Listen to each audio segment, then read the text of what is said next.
Hi guys, in this video I'll be recapping part 1 of the Happily Ever After tell-all. It's a long episode, so in this video I'll be covering the couples arriving at the mansion. In my next video I'll cover the couples as they take the stage at the tell-all. That should come out in another day or so please be sure to check for that. If you're interested in recaps of reality shows like 90 Day Fiancé and Love is Blind, please like, comment, and subscribe, and check out my other videos and playlists. They're again having the couple stay at the New Jersey mansion to ramp up the drama. Jovi and Yara are the first to arrive. Jovi contemplates jumping in the pool and Yara makes the decision for him. They pan to Darcey and Georgi headed to the mansion. She asks if he's excited. He says he is excited to meet the other couples. Forever needing validation, she says, "Are you excited to be with me?" He says yes, but that he wants to have fun with other people too. I'm worried for Georgi because I'm sure that's the wrong answer for Darcey. As Darcey and Georgi walk into the house, Yara and Jovi decide to scare them and are successful. Jovi says in his interview that he's happy to see them because he and Yara have become good friends with them. They tell Darcey and Georgi about the fights with Libby and Andrei. Brandon and Julia arrive and discuss how they're not going to tell the other couples about her pregnancy yet due to the high-risk health issues she's facing. As a pregnant Julia is trying to open the front door of the mansion, the producers tell them the door needs to be pushed instead of pulled, and Brandon says to her, "Push, genius." Nice guy. They cut to Jasmine, who's in a car headed to the mansion. She says it's the first time in 3 months she's been away from Matilda, and she hasn't seen Gino since the last tell-all. She says she's no longer the same broken Jasmine who couldn't regulate her emotions. As she gives her confessional in front of the mansion, she sees a van pull up and is freaking out since she thinks it's Gino, but it turned out to be Guillermo, and she's relieved. Libby and Andrei show up. Libby says in her confessional she's happy to be away from her kids and to have alone time with her husband. But didn't she just have that at Lake Placid? She says she hasn't talked to the other Florida couple since the trip. While the other cast members are in the pool, Libby and Andrei are inside looking jealously out the window and putting everyone down. In a very condescending way, Libby says Yara wouldn't miss the chance for a party. Andrei says Jovi's in the pool throwing balls around like a dog. Libby says he's probably drunk already. Darcey asks Yara how things are going with the other Florida couples. Yara says she's friends with Loren, but not Libby. Darcey is actually right on target for once, as she notes how high school it all is. Kara arrives and greets Libby and Andrei. I'm fairly positive Libby didn't like Kara hugging her husband. Several cast members are discussing Jasmine and Gino's open relationship and how they think the baby came about.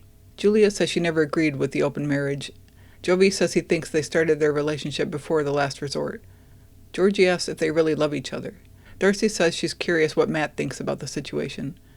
They talk about how they think the pregnancy was an accident. Georgie's talking about how some people think it's a turn-on when a woman says she wants you to get her pregnant. Darcey takes offense to this and is like, "Oh, is that happening to you?" He says, "No, it's just what I hear."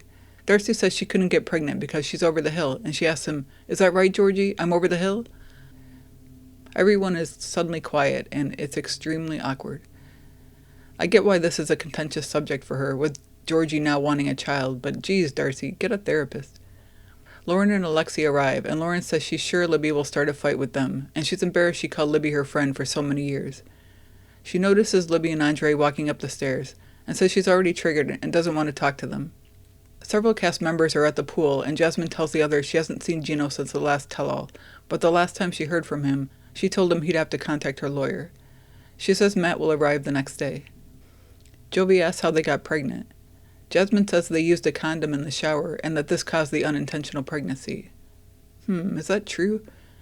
Kara shows up at the pool and is saying hi to everyone. She introduces herself to Guillermo as a joke. They tell everyone they're cordial and are co-parenting. They cut to Gino in a car headed to the mansion.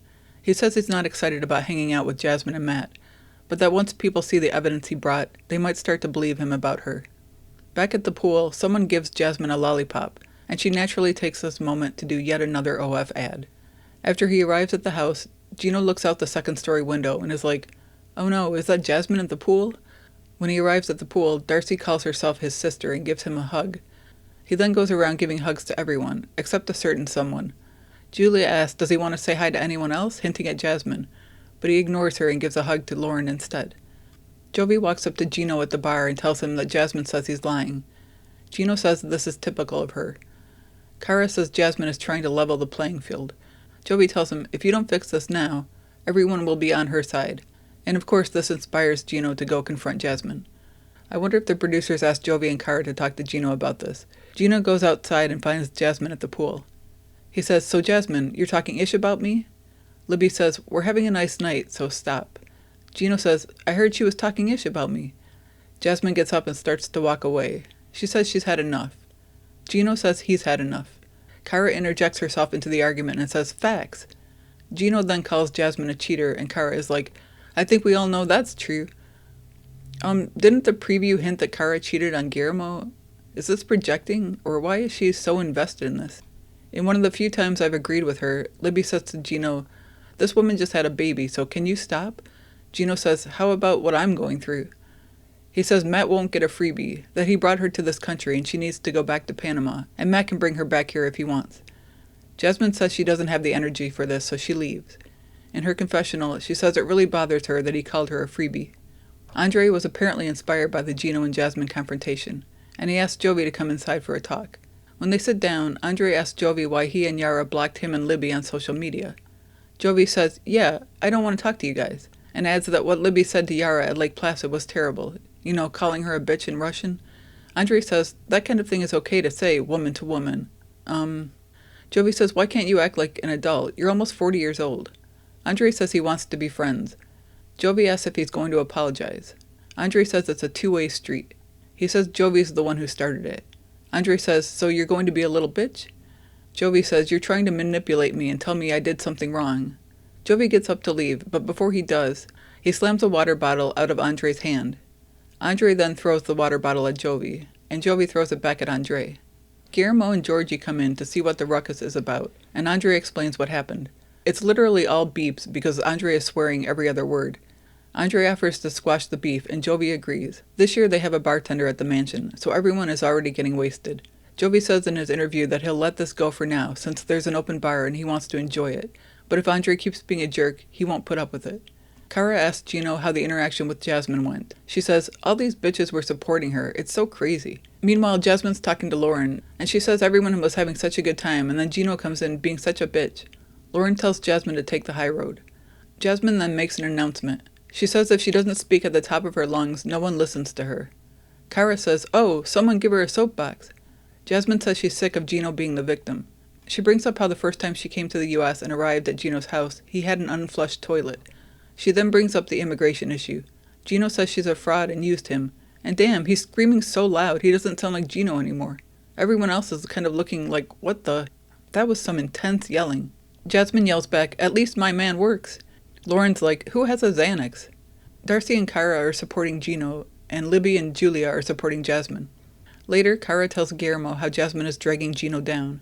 Guillermo says Gino put himself in that place. Kara says, "I know, but I'm so proud I had a baby with someone who's a good human." And then she sits there with this weird smile and gloats for like 5 minutes. It's really, really weird. I didn't have issues with Kara prior to this tell-all episode, but I do now.